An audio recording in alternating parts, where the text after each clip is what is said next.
24 hours after that big national story impact here on India Today, it's the biggest ever impact. The reverberations are still being felt of that high voltage expose and the news quickly tightening around Kashmir separatists. The 7 separatists arrested yesterday were produced in court today. The NIA has sought an 18-day custody of the accused to interrogate them. The Hurriyat leaders have been charged with criminal conspiracy, attempting to wage war against India, committing acts of terror and raising funds for fueling terror and unrest in Kashmir. Here's what happened through the day as their interrogation began.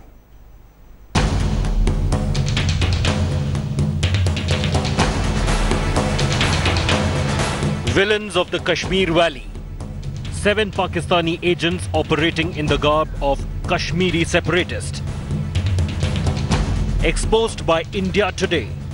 Now their game is up.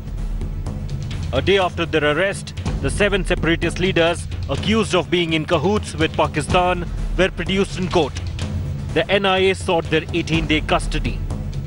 मैंने remand deny किया कि इनको police remand नहीं मिलना चाहिए क्योंकि जो भी तफ्तीश इनको करनी थी ये एनआईए की कस्टडी में थे जो भी इनको इनसे बरामद करना था रिकवर करना था इन्होंने करा है. The NIA has hinted that the Hurriyat top brass may be next. It has prepared a dossier scrutinizing asset details of separatists. There seems to be enough evidence to nail them down, sir. What sort of evidence? That's why we've arrested them. Sir, do you also feel that it is time that you will be summoning the big fish, Saeed Ali Shah Gilani Meerwais? Let us see at an appropriate time. And the noose is already tightening. Sources have informed India Today that people connected to Mirwais Umar Farooq, chief of Hurriyat faction, are under scanner. His 2 uncles and personal assistant have already been questioned. The brother of Asian Rabi, chief of the Dukhtran-e-Millat and known Pakistan sympathizer, was summoned to Delhi and grilled by the NIA. The political class has hailed India Today's contribution to the fight against anti-national elements. आपने जो sting किया था वो सही साबित हो गया एक तरह से क्योंकि केस भी भरी है अभी गिरफ्तारी भी हुई है. One, I would congratulate your channel. I mean, it was a very constructive action taken by you and in the national interest. Congratulations to your channel for having done so. At least they woke up, the government, to investigate this. But some are still evasive. The insidious web laid out by Hurriyat and its affiliates for years in Kashmir is now finally unraveling. And Pakistani agents in the valley may have nowhere to hide. With Kamaljit Sandhu, Anusha Soni and Ashutosh Mishra, Bureau Report, India Today. Joining me live, India's tough team of reporters following up on this amazing story that's had a national impact and that everyone is following. Kamaljit Sandhu, who was actually physically attacked by one of the persons who could be summoned next by the National Investigation Agency. Anusha Soni, who's giving us a legal perspective. She joins us from the Patiala House Court. And Shujaul Haq, our correspondent in Srinagar, who's been facing a lot of intimidation while tracking this story. Kamal, I want to quickly come to you first. Where are things at right now as far as the investigation is concerned? We saw you speaking, to that NIA official there, and he spoke about how there was enough evidence against these people, and that's why they've been arrested, Kamal.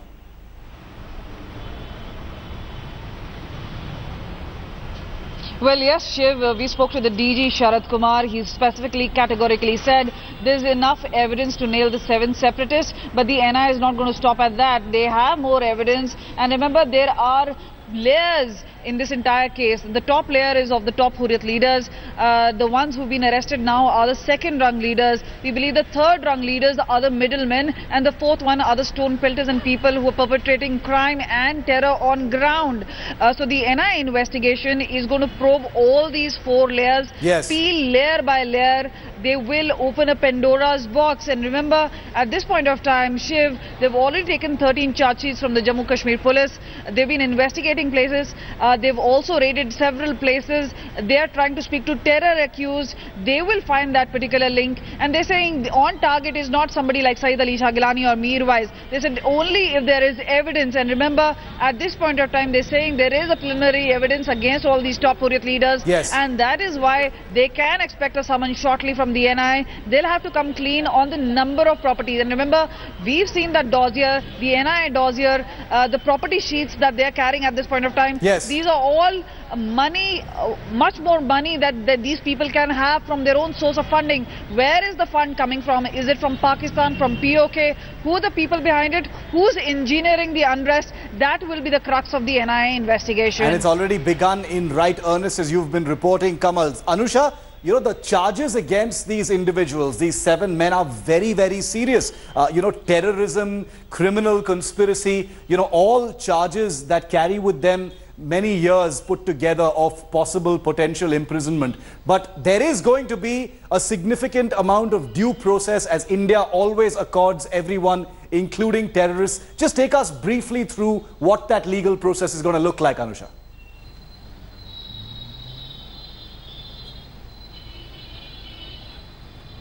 So Shiv, let me just point out here, as far as the gravity of the charges are concerned, the maximum penalty what we are looking at under the charges, which have been put on these people is a death penalty. You know, to indulge in terrorist activities and to actually conspire against the sovereignty and integrity of India, if that can be proved, the maximum punishment is death. That's what we are looking at.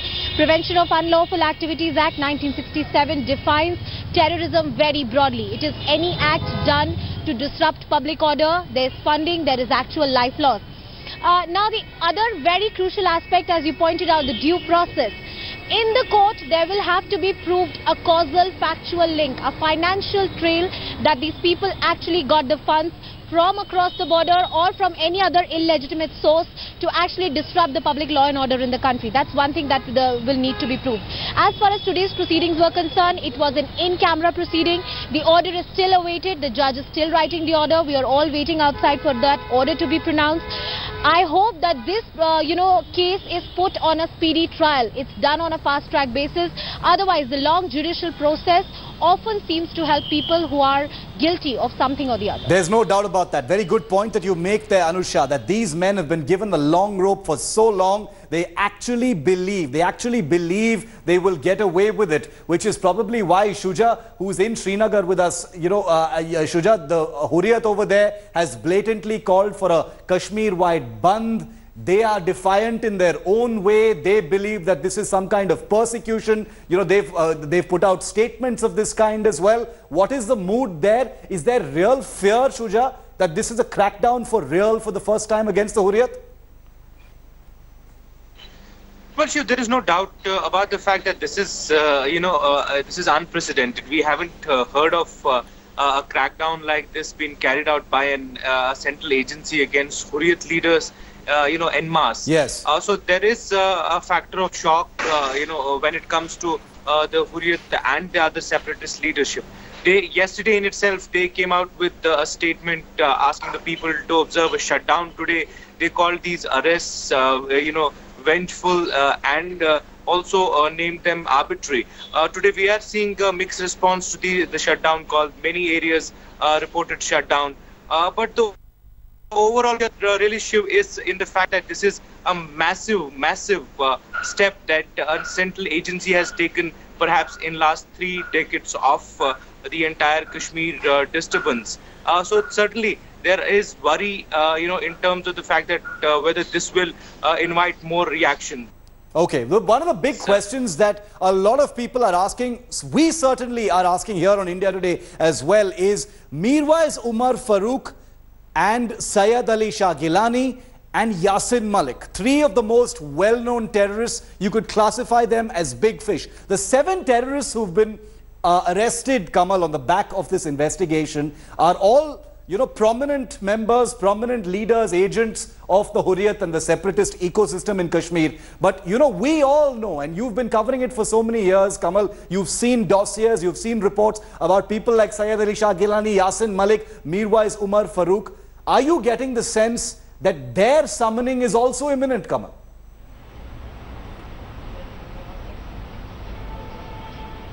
Well, absolutely, Shiv, and we're talking about the summons have already begun. Mirwai's own two uncles, we've been told his maternal uncles were called in for questioning in the last 2 weeks. His own personal assistant, his financial aid, they've all been called in for questioning. We've been told that Asiya Andarabi may be behind bars, but her brother Taha Andarabi has been called in for questioning.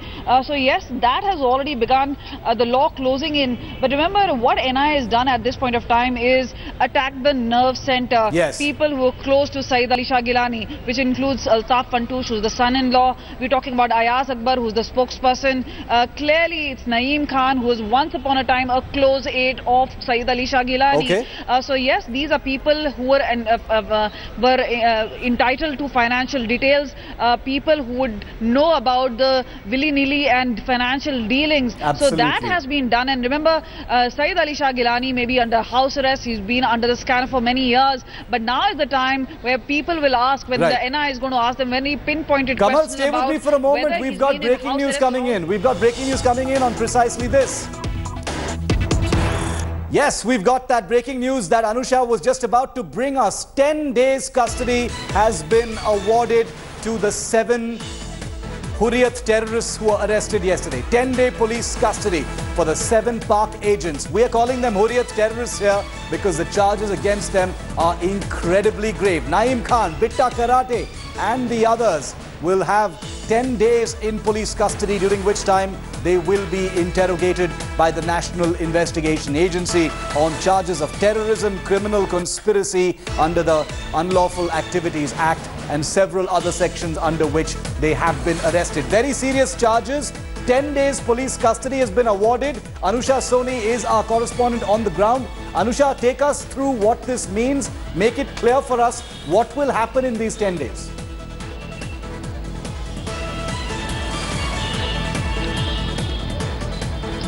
So Shiv, as you pointed out, this is something that the NIA had asked for about 18 days of, custody. They wanted more time to interrogate. Their argument broadly, this was an in-camera trial. The media was not present, but what the official sources told us is that NIA wanted about 18 days to interrogate, to find out about the financial trail and transactions, to actually link the CDs and all the electronic evidence and the material that they have got. So NIA's broad argument was they'd give us about 18 to 20 days. 20 days is what they said earlier, then they came to 18 days because there's a weekend that came in the middle. However, the court has granted them only 10 days. After these 10 days, after due interrogation, after due questioning, they'll have to be produced again to the court. Under the NIA Act and the stringent provisions under which these people have been arrested, the custody, what you generally call a police custody or an NIA custody, can be given up to 30 days. So there is a provision for extension of interrogation, of further questioning. As of now, the court in its wisdom thinks that 10 days is what NIA should be given for now. Well, they've, like Kamaljeet was pointing out, they've already have a mountain of evidence over and above what the India Today sting operation has actually been able to, put out there, and the NIA is using that as well. But thanks very much, Kamal and Anusha, for the moment. We'll keep coming back to you on that story. Big impact. 7 days of police custody have been awarded to those 7 separatists from the Hurriyat. India Today has now accessed exclusive details of these apprehended Valley villains. We bring you the exact breakup of what roles these 7 Hurriyat terrorists played in Gilani's Pakistan-funded terror network and how exactly they fuel unrest in the valley. Forget everything else you're hearing. They've been arrested. They're going to be interrogated for 10 days. But here is their exact role. India Today's Neetu Jain gets us this report.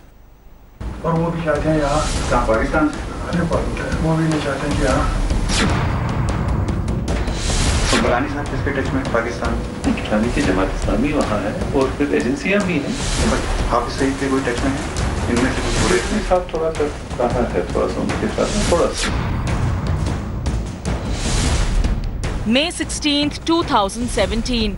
India Today exposed these Hurriyat leaders, Bitta Karate and Naeem Khan, openly confessing, admitting on our cameras, boasting of Hurriyat's Pakistan-linked terror. These men admitting openly that they received funds from Pakistan to fuel unrest in the valley. As India Today foils their terror ploy, the NIA has cracked down. Ayaz Akbar, Altaf Fantoosh, Peer Saifullah, Mehraj Kalwal, Shahidul Islam, Bitta Karate and Naeem Khan are now arrested. And now we show you who these men are and how they chalk out Gilani's terror network. Ayaz Akbar, Altaf Fantoosh, Peer Saifullah and Mehraj Kalwal are closest to Gilani, while Shahidul Islam is Mirwaiz's man. But what are their exact roles in Gilani's terror network?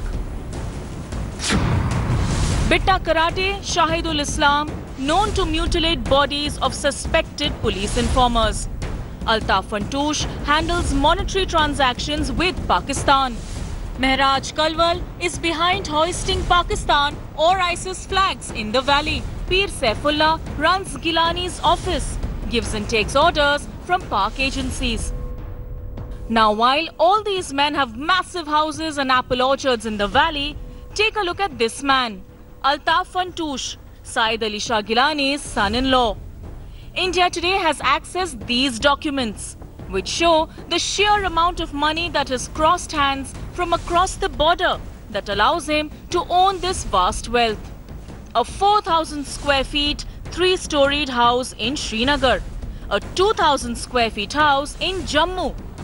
Fantoosh and his brother Fayaz Ahmed Shah are also joint owners of Fantoosh Hosiery Shop, a 2-storied showroom in Srinagar.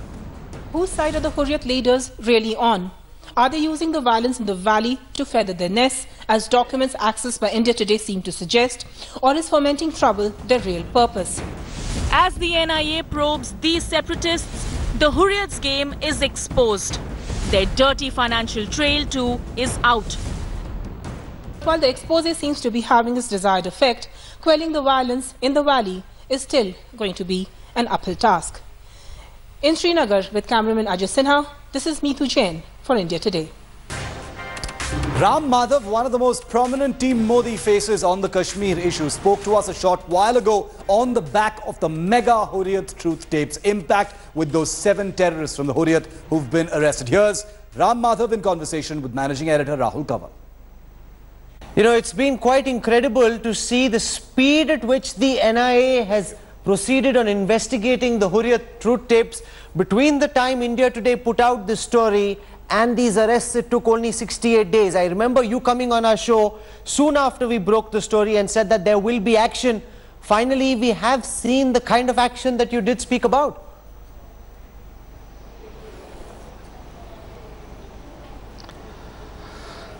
Yes, NIA has very diligently gone into the details of the financial bunglings of these people, and they have gathered enough evidence. Only after that they have taken this recourse to the whatever legal action needs to be taken. They have taken recourse to that. Tell me, what's the message that's being sent out? Because so far, all governments have been wary of acting against the Hurriyat leadership. We saw in 2011 when there were arrests right outside the Pakistan High Commission. At that time too, there was compelling evidence against Shabir Shah and others in the Hurriyat. However, this wasn't taken to its logical conclusion. You're already seeing 7 Hurriyat terrorists being arrested. We're told that others could follow next. What's the political, is there a political message in what's happening, Mr. Ram Madhav?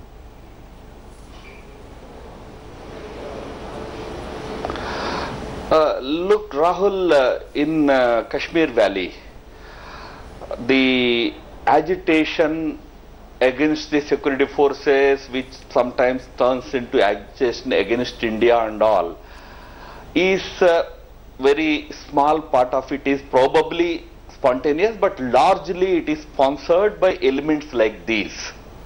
They get money through illegal routes from across the border. Sometimes directly they get the money through trade across the border. Sometimes they get it through Hawala routes from Delhi and other places. They are the ones who plan it. They are the ones who disburse the money. They are the anti-India activity in the valley. And also they are the ones who hoard a large part of this money for their own personal benefits. They are actually making the people, innocent young people of the valley, in a way, the people are becoming guinea pigs in this dastardly game that these people are playing. And once we gathered all the required evidence, it is incumbent upon the agency to take whatever natural action that is required to be taken. So political message is loud and clear. Law will be asked to take its course. It will not be stopped. Agencies will not be pressurized into not acting or anything. They will, I can assure you, they will not do anything that is against the law. They will not use it to punish anybody, in a wrong way. But if there is some wrong happening in the valley, they will not spare people. 2 days ahead of India's National Security Advisor Ajit Doval's Beijing visit, the Chinese government mouthpiece has hit out at the Indian National Security Advisor. An editorial in the Global Times has accused Ajit Doval of being the main schemer behind the Doklam standoff. It also cautions India and says that the NSA will be highly disappointed if he attempts to bargain with Beijing over the border dispute during his upcoming visit.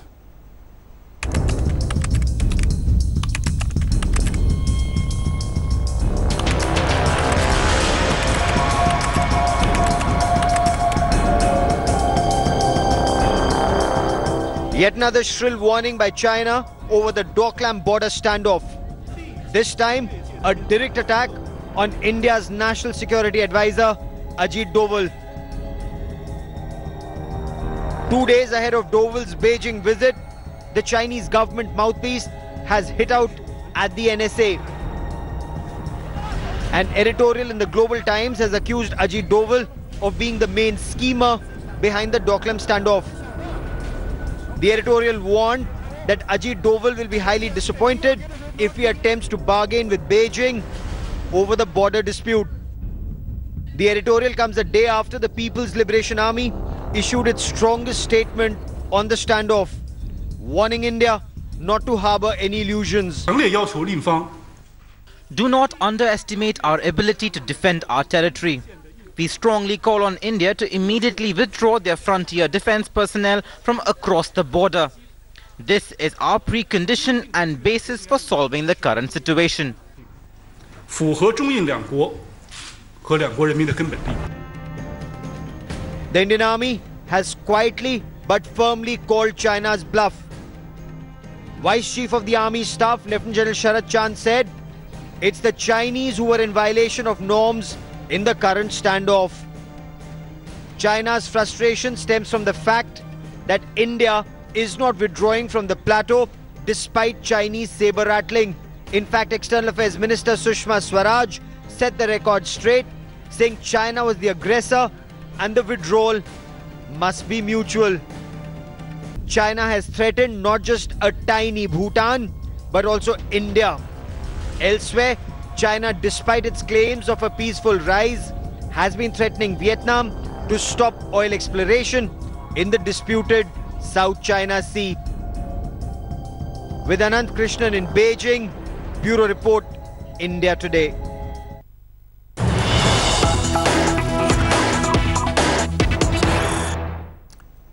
And there's news just coming in. China's foreign minister has toughened the government's stand against India and says India must pull back to end the current Doklam standoff near Sikkim. Minister for Foreign Affairs Wang Yi on Tuesday said that the simple solution to end the standoff at the Doklam Plateau is for India to conscientiously pull back its troops. China has now claimed that India has admitted that its troops crossed the boundary. Remember, External Affairs Minister Sushma Swaraj had said both India and China must pull back their troops, which China is now claiming as an admission by India. I want to go straight across to our editor in Beijing, Anant Krishnan, for more on this. Anant, first it was mouthpieces, then it was, Foreign Office spokespersons. Now the Foreign Minister himself, upping the ante, raising the temperatures here. What next, Anant? No, that's correct. It's in fact the first comments from Foreign Minister Wang Yi in the past 2-3 weeks. And it's a very strong line that he has taken, a very brief statement by him. But he says very clearly that the only solution is a simple one, and that is for India to withdraw. Yes. So they have pretty much ruled out a simultaneous withdrawal. And 2 days before the NSA arrives in Beijing, I think it's a pretty clear message from China. Really, really clear message, Gaurav. 2 days before Ajit Doval, the National Security Advisor, lands in Beijing, for separate discussions. Not only has the state mouthpiece attacked Ajit Doval in a very personal manner, calling him a schemer and the man behind this entire, current face-off, but also, reiterated, like Anand said, that the standoff can only end if India pulls back. Gaurav, what are you hearing? India is not responding measure for measure in terms of whatever China says, and then there's an instant reaction from the Indian side. We've been speaking to our sources both in the Ministry of External Affairs and the Ministry of Defence, and a very guarded response from day one. Only one briefing by the Ministry of External Affairs and one statement by the Minister for External Affairs in Parliament, where she said China came into a disputed territory. India went into that territory to protect Bhutan's interests, and if there is a conversation, both must withdraw. Yes. So China is repeatedly giving out its side of the story. India very quietly but very firmly standing by its side of the story. And sources have told you and I both, Shiv, we've been speaking to our sources that this could be a prolonged standoff. Yes. Security forces are well prepared to be there as long as it takes. China does a lot of saber rattling. India is not responding to that saber rattling. But a lot of this is also domestic posturing, as Anand can tell us more, because there's the military commission to meet, the political party, Communist Party meet in China. Yes. So one in August, one in October, and that is why we see a lot of saber rattling from the Chinese side. So they're the ones who are painting themselves in a corner. India is only saying, let's talk, let's sort it out. Anand, it's undoubtedly an ugly atmosphere ahead of, National Security Advisor Doval's arrival there in Beijing. And, all indications are that things aren't going to be cranked down into a lower gear before he arrives there. That's certainly right, Shiv. And what they're trying to do is to completely sort of act like Doklam isn't happening as far as the NSA's visit. In some ways, they're putting out the red carpet because of the BRICS angle. NSA Doval will meet Xi Jinping as well, which is interesting. But at the same time, they're saying that they don't see any scope for him to discuss the standoff per se, but they're happy to have him here under the framework of BRICS.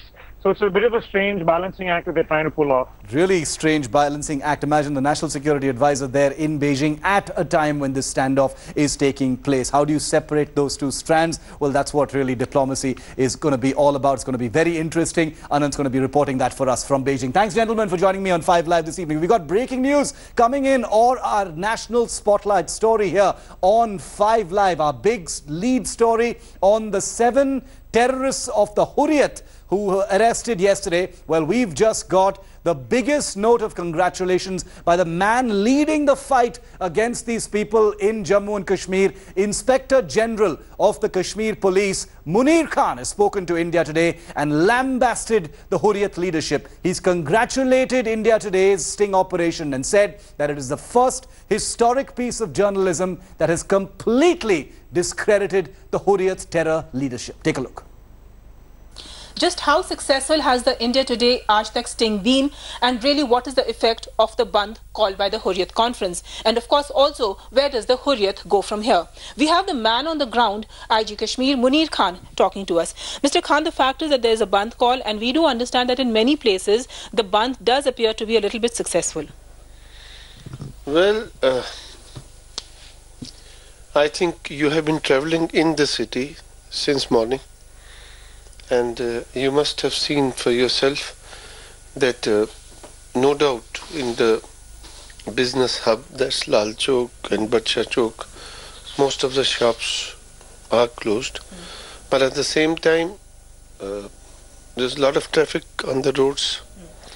And in the fringes of Srinagar city and in some of the markets, the shops are open.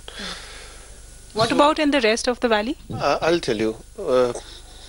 in fact, when you came, I was getting the situation from the other districts of the valley. It's a lukewarm response to the Bandh call. At some places, shops are completely open, and at some places it's partially open, but at all the places the traffic is plying normally. So what does it really mean? You know, the fact is that none less than the son-in-law of the Hurriyat, SAS Gilani's son-in-law has been arrested, and it's a huge blow to the Hurriyat. Nevertheless, shops are open. What does it really implicate? What does it really mean where the Hurriyat conference is concerned? Basically, what I think, people know the fact why these guys have been arrested and what are the allegations against them. And wisdom prevails on the people of Kashmir always. They know the cases pertain to money laundering, hawala transactions. So NIA is investigating the things. That's why people don't want to take it as a collective damage to Kashmiri society or whatever you call. When you say hawala, money laundering, it doesn't go down very well with the people. I mean, people are unhappy with the Hurriyat conference because they've been using the people of Kashmir and they're being allowing themselves to be used just for their own advantage. Yeah, in a way, yes, because the money which has come from different channels to the separatists, where has it gone? Where has it gone? That's $1 million question. And there are allegations. What is the amount of money that we are looking at? Ballpoint figure? When we talk about money, we should not talk about money, we should talk about the years for which the money has come continuously. That will be how long?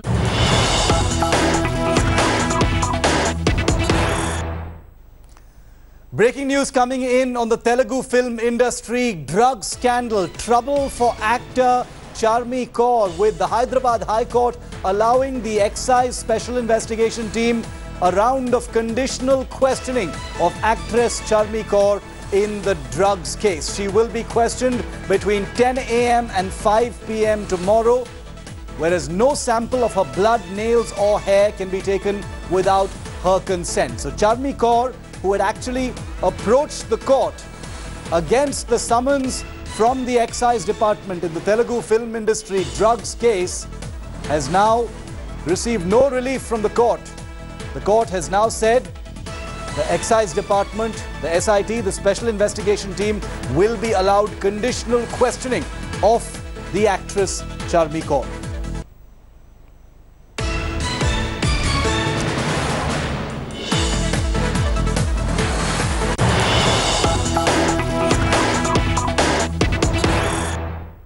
And there's more breaking news coming in here. Malayalam actor Dilip's judicial custody has been extended for another 2 weeks, another 14 days. The decision has been taken by Kerala's Angamali court. For the proceedings, the police produced the actor before the court via video conferencing on Skype.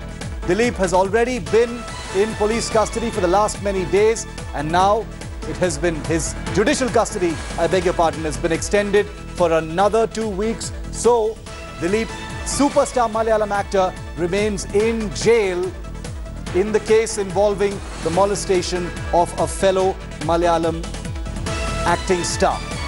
Well, this is a story that has occupied the local press for many weeks now. Dilip is a very well-known and influential superstar in the Malayalam film industry.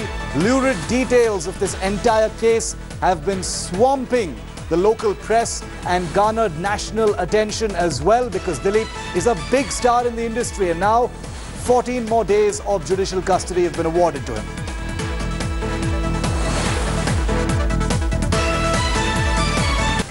Urban tragedy once again visiting the city of Mumbai. At least 12 people have been killed in a building collapse in the city's Ghatkopar area today. A 4-storied building collapsed in Damodar Park on the Lal Bahadur Shastri Marg. The building housed a maternity home and 16 apartments. 30 to 40 people are still feared trapped in all that debris. The building, named Sai Darshan, was built in 1980. According to reports, some construction work was going on inside the building on the ground floor where a nursing home functions, which is owned by a Shiv Sena leader. Sources say civic authorities were not informed of the construction work taking place inside. These images are from earlier today when heavy equipment was used to clear the debris. 12 people confirmed dead, but there could be as many as 30 to 40 people still under all that debris. BMC की पूरी team, leader of the house, standing committee chairman, improvement committee chairman और सब नगर सेवक, हर party के नगर सेवक, इधर party का सवाल नहीं, इधर जो हादसा हो गया इसलिए सब पार्टी के लोग इधर इकट्ठा मदद के लिए हो गए, आए हैं इधर। मुझे अभी तक तो पता नहीं है, अभी एक आदमी बोल रहे हैं, तो हम लोगों ने एडिशनल कमिश्नर और हमारे जो ऑड ऑफिसर है यहाँ के कापसे मैडम, उनको बोला है हम लोगों ने कि इंक्वायरी करो और इंक्वायरी करके उसमें कोई दोषी रहेगा तो उनके ऊपर कार्रवाई होनी चाहिए। If it's not buildings, it's cave-ins. If it's not cave-ins, it's electrocutions. If it's not electrocutions, it is potholes. Every day a new tragedy becomes a grim reminder of the crumbling infrastructure of India's financial capital. It's called Maximum City, and for what reason? Maximum apathy of civic authorities. Risky roads full of potholes, citizens being crushed to death by falling trees, and a city that has become an urban nightmare. It's the financial capital of the country, remember, with the richest municipal corporation. But despite that, Mumbai is crumbling. Protests, outrage and anger of citizens is now growing. They're demanding better amenities and a city that is safe for them to live in. But is anyone really listening? Well, of course it isn't just Mumbai. A building also collapsed today in the city of Kolkata. A building collapsed in the Bau Bazar area of the city. Initial reports suggest that 2 people were injured in the collapse and several are still feared trapped. There are fire tenders at the spot trying to evacuate the building.